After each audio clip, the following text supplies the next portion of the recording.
The difference is the conceptual scope, I think, the time horizon. Politics is a response to the urgencies of the day. It is animated by grievances, by contestations, by the need to solve conflicts. This binds politics to the short view. Economics, being a science, should supply the long or the longer view. Economic science, like any other science, also wants to deepen existing knowledge so we can further knowledge and raise the potential of understanding even deeper questions in the future.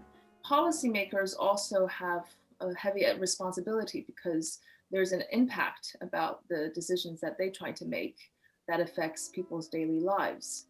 Now, do academic economists really care about what the next quarter GDP is? Well, some might, but that doesn't usually get into academic journals. My own opinion is that economists in general, social scientists in particular, tend to have quite high opinions of themselves. And so there's a very strong tendency to want to change behaviors and to tinker.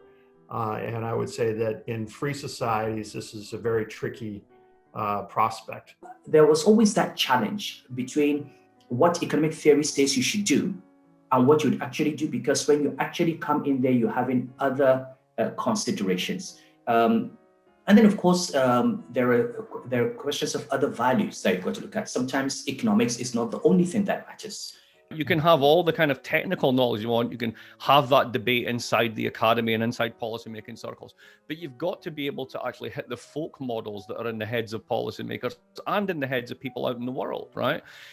The difference is not much about economic engineering or academic economics, but it's about how economists, they can deal with concerns, not so, let's say, pragmatic, but sometimes concerns regarding human fears and hopes and desires and needs and loves and lives, things that are not very easy to be quantified, but they're very important. All has to be understood by models. So what are models? Are models abstract academic research, or are they part of policy making? It doesn't really matter.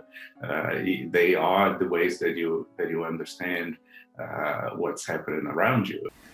Academic economics is not a science. It is rather an offshoot of 18th century moral philosophy dressed up with elaborate algebraic expressions that give it the appearance of mathematical content. Further, economic policymaking is not engineering. That illusion went out the window with the rise of stagflation in the early 1970s and with the advent of monetarism, supply-side economics, and neoliberalism in the 1980s.